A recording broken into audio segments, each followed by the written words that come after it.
Okay, so hospitality, real estate. We used to hear about hospitality in hotels. Now it came all the way to residential and real estate.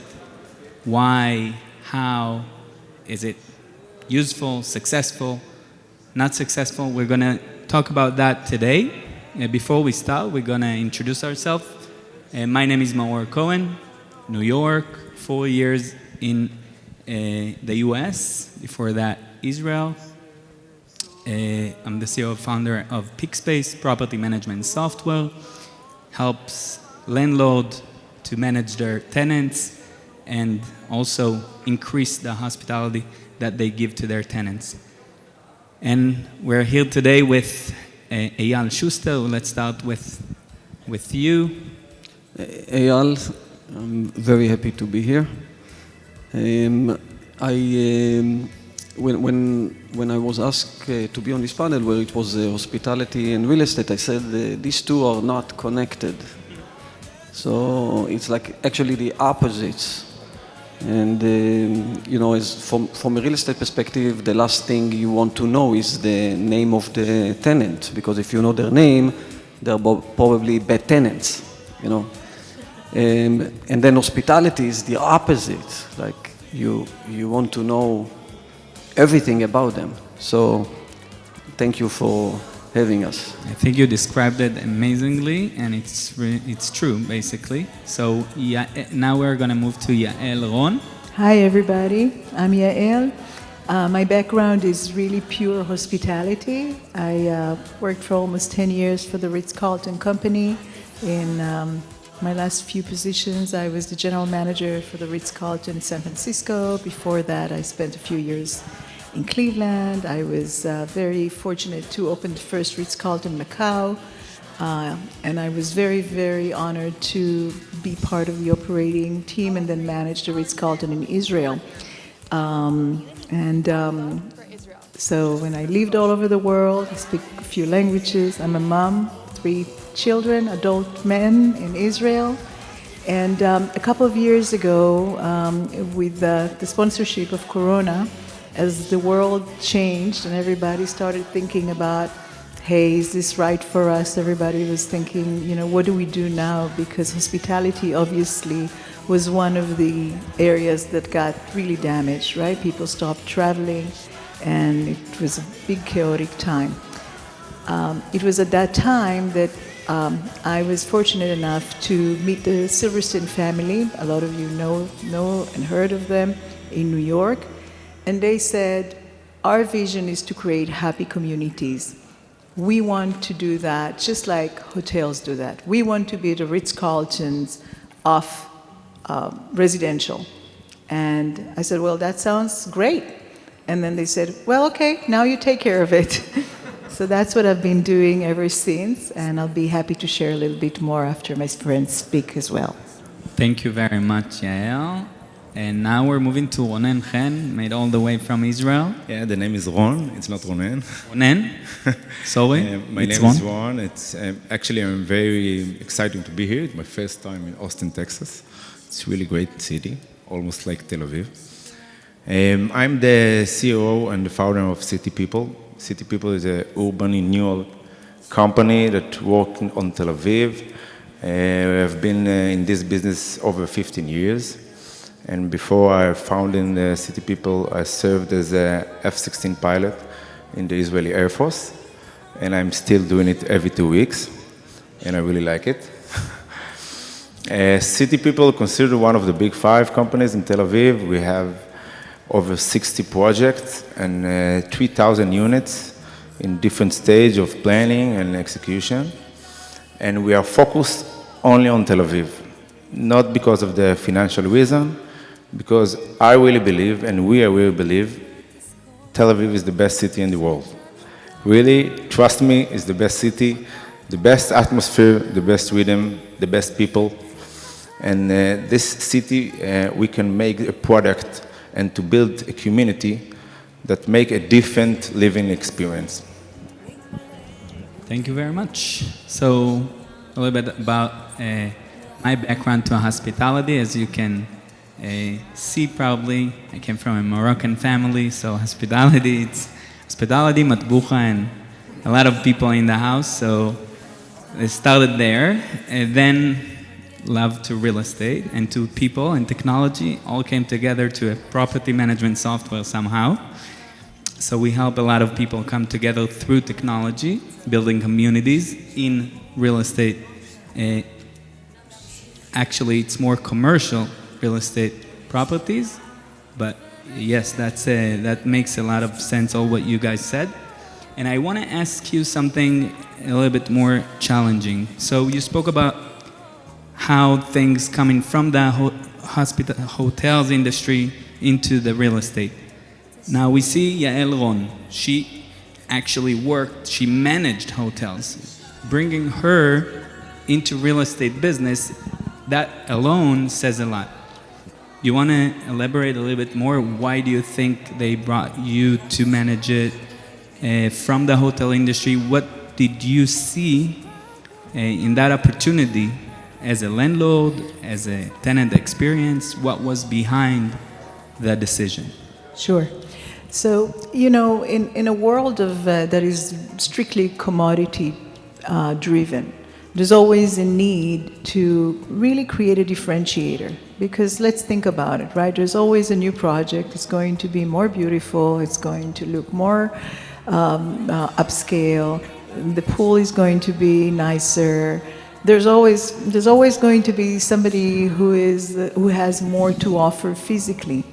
And so the question is, what can you do that creates an engaged community that feels the will to be retained, that chooses you over and over again? Now, everybody, some people are using the buzzword hospitality, and they think that by putting a concierge at the entrance to the building, that's enough. A mindset of hospitality really starts with employees that are employed in a company that has a culture that believes in investing in people, and therefore for them to invest in their customers. If you think about it for a moment and you take a city like New York, which has always been super transactional, which, the sentences that you heard from management companies before was, a good day was a day we didn't speak to our tenants, right? If a tenant spoke, that was problems, right? So think about what a change of 180 degrees, really, of a mindset that says, I care about you. And why is that, right? So when we look at even financially, how is that tied? Because in real estate, we always are really tied to just two numbers. Demand, supply, if the market is like this, then it's like that, if it's this or that. I say no. I think that the value comes from the retention, comes from being really different, from solving problems different, from listening, from serving, and from investing in the teams themselves. In a year and a half ago, I was given one of our buildings, and it was a building that we had just acquired. It was a building that was an office building. We converted it into a residential building. And they said, well, you always talk about hospitality. Why don't you show us what you do there? So I will tell you that a year and a half later, we have increased rents in the last year. It was a strong market, but we have increased to 44% of rent versus the market growing 35%. We've increased a retention rate to a 65% where the underwriting for that specific business was 50%. We have a super happy community, and we are able to actually do leases of 24 months, really looking at and that's a vote of confidence, right? When somebody sits there and says, I choose you because you know how to make me feel. It's a totally different conversation. So when people say, what is this blah blah? You guys just giving flowers? Are you doing this? We put music in all of our lobbies. We put a different scent. We train our teams 5 times a year with Forbes training. We treat this serious. We use it, and we treat it as if this was a hotel. So absolutely, it is super, super connected to NOI, to ROI, to any investor, and it creates a real differentiator. Think about bringing a heart into a commodity. Think about that combination. And lastly, I will say that us as Israelis, that's what we know how to do. This is a very special spice that we bring into a culture, whether it's an American culture or any other culture, and I've lived many, many years abroad. And I will tell you that every time we bring a heart into something that we do, it is 100% connected. So to me, it's a non-brainer. If you are not busy today thinking about how to create programming, content, community, how to put the right businesses, the retail businesses that support your community, how to keep your team all about how to make wow every day for your customers, you're in the wrong business. Go invest in something else. The interest rates are, as it is, are crazy. So, thank you very much. Well said.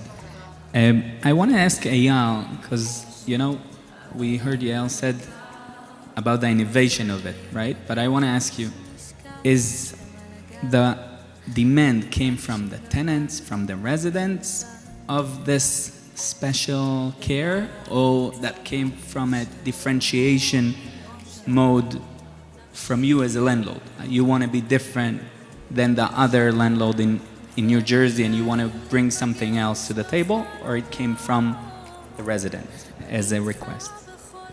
So we specifically in a very competitive environment in Jersey City, which is one of the largest urban communities. And I think it's from both directions. So we obviously coming every day wants to make our residents happy. That's why we do what we do. And that's fundamental as a core value.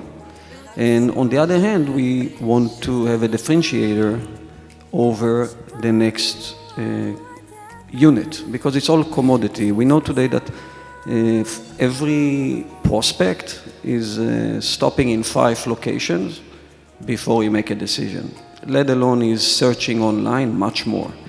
So often enough, we know that they are confused where they were, because at the end of this 5-unit tour, they don't really remember what they saw. So you are looking for that first impression. It's all start with the minute the brand ambassador, we call it, meet the person. So they come into the experience before they become a resident. So it's come for both. We also know that our residents with Amazon and all the services that are used to get today create a certain expectation. I mean, the young generation, they have complaints, and they want you. I said in 2020, 2021, they wanted you as a landlord to do the right thing. Today, 2022, they wanted you to do the right thing fast. Okay? Like now. So all this decision-making process from the resident perspective became vital. You needed the highest level of the decision maker to be on the ground. So it doesn't go from one person to another, from an assistant to property manager to senior property manager. It's not working anymore. So the way we see it in Dvora, it's like the Maslow pyramid, right?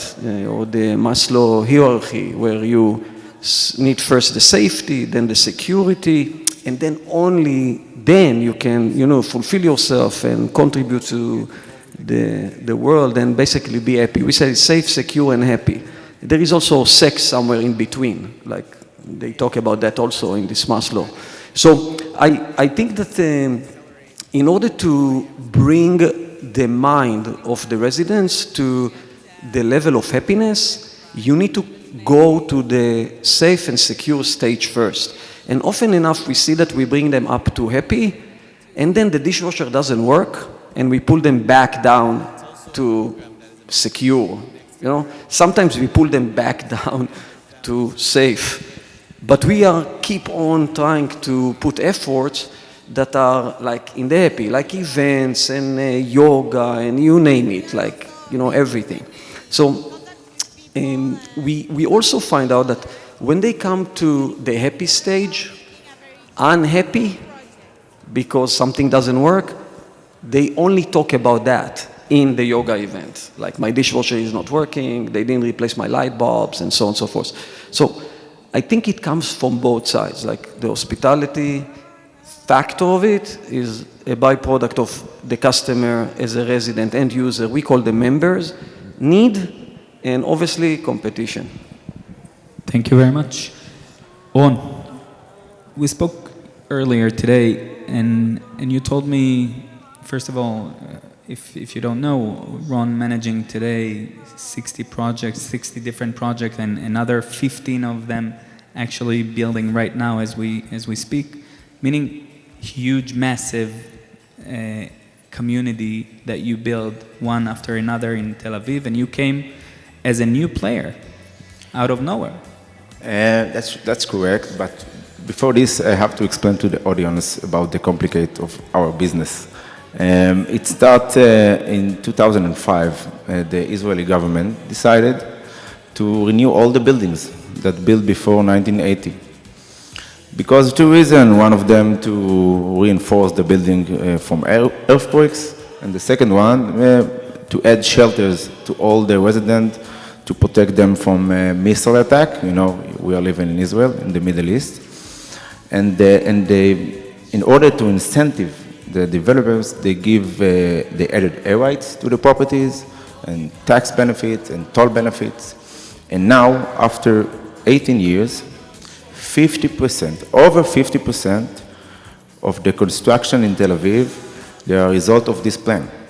Every second apartment that built now in Tel Aviv, it's start from urban renewal. And why I'm saying this?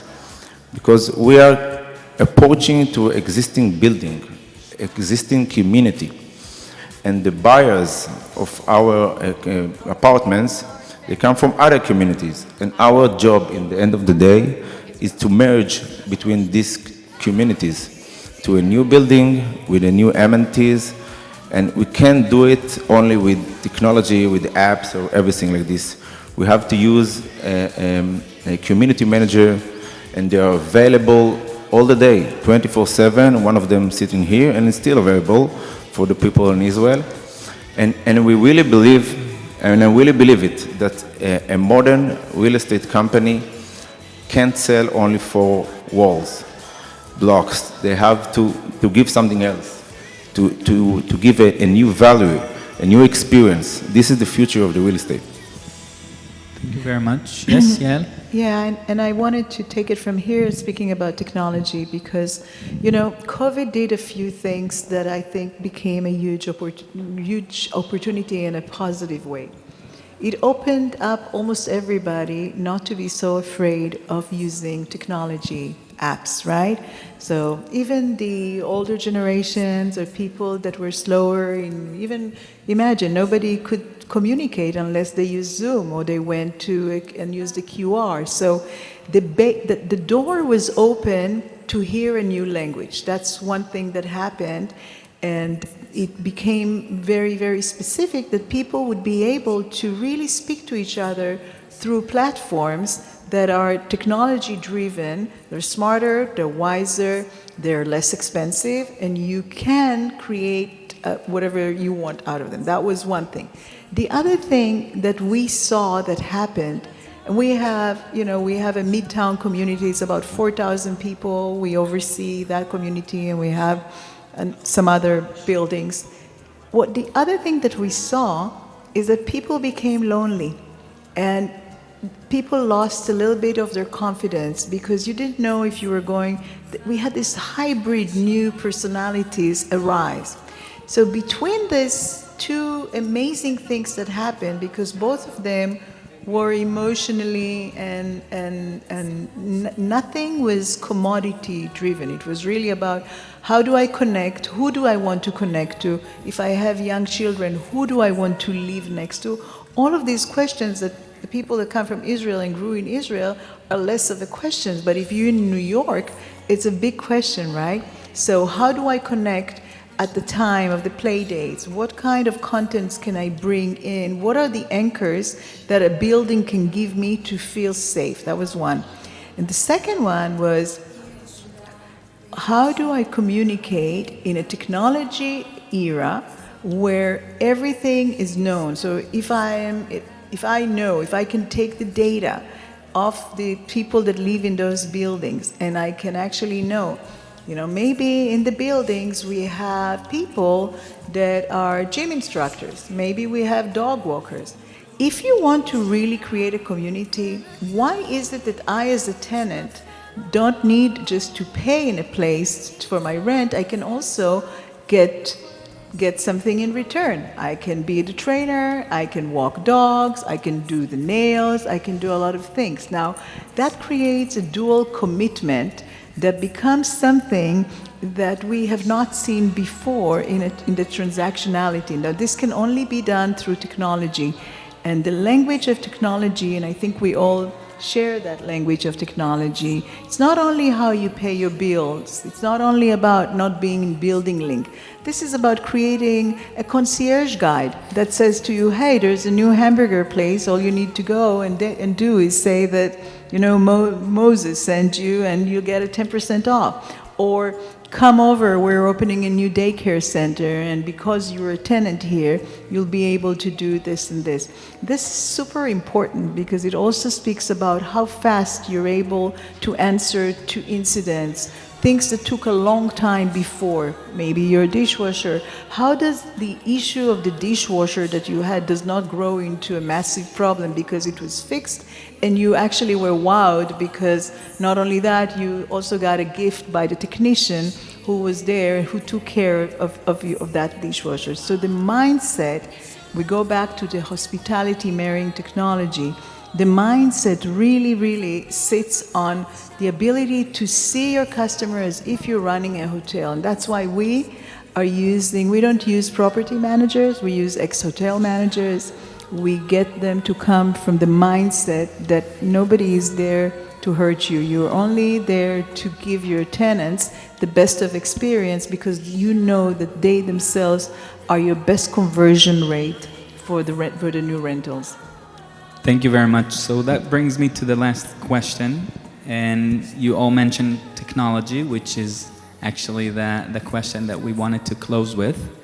So each and every one of you understood, including myself, that there is a need in the property management world for technology. Eyal went all the way, built the whole software from bottom up. It's called Dvora Life. It's amazing. Miracles. Ron took a company, technology company, and actually customized his own solution. Same as Silverstein that built their own solution. Myself, I saw their need and built something for everyone. Unfortunately, I finished to build it before they started to build their own. So they're not PickSpace client, but other will. But we all share the same thing. What we understood, we needed. Now, one thing that we manage many thousands of tenants, and we see it every day. Not problem, but the struggle of engaging with the tenants or making them engage with the technology that we provide to them. I would like to address it to Eyal, since he actually does it every day with Dvora Life. Maybe you can share from your experience. So I think that just a minute before, the fundamental difference between hotel and multifamily is the velocity. That's how we call it. In the hotel industry, you come for a day, 2 days, 3 days. So when you interface with the brand, it's a very short interval. And sometimes you have like an unbelievable experience, and sometimes you have a very dissatisfied experience. When you are in the multifamily, it's like a long interval. It's like a day after a day after a day. So the consistency become vital. Like you want to see your concierge in the same exact way he was yesterday, and you want to see the second shift to be in the same exact way as the shift before, and so on and so forth. The super always need to be in good mood, because, that's what creates the experience. They always need to be coming ready to resolve a problem. And it's very hard, especially in today's world. It's not easy. And you touch based on that, they have to come super motivated to do so. So I think those challenges, again, prevent us from bringing the residents to the happiness stage. Like it's very hard to bring them to the happiness stage. And that's the challenge. That was the challenge. And most of the real estate software that exists, and there are a few here in the room that are building the next generation of it, most of the real estate software are focusing real estate. They know to tell you how the real estate feel. Like it's occupied, it's not occupied, there is a work order on it, it's vacant, is a vacant list, and so on and so forth. Turnovers, very much real estate oriented. And there is no perspective of how the resident feel. Okay, and that's kind of what it's missing. It also doesn't give you any perspective of how the employee feel, because you only can see that through the real estate, whether it's open or closed. So all those challenges, and we started Dvora about 5 years ago, and we are very passionate about making people happy, and all those variables are preventing us from getting to the heart, to connect the heart and the mind of the resident. Because you can say brand, you can yell brand, you can advertise brand, you can dress them nice, but it's not bringing them to the happiness level. It doesn't connect, and that's the challenges. So obviously technology in the new way that people are building probably going to help to connect that, to make the resident and the employee staff connected with their purpose. Thank you very much. I think, do we have time for a question?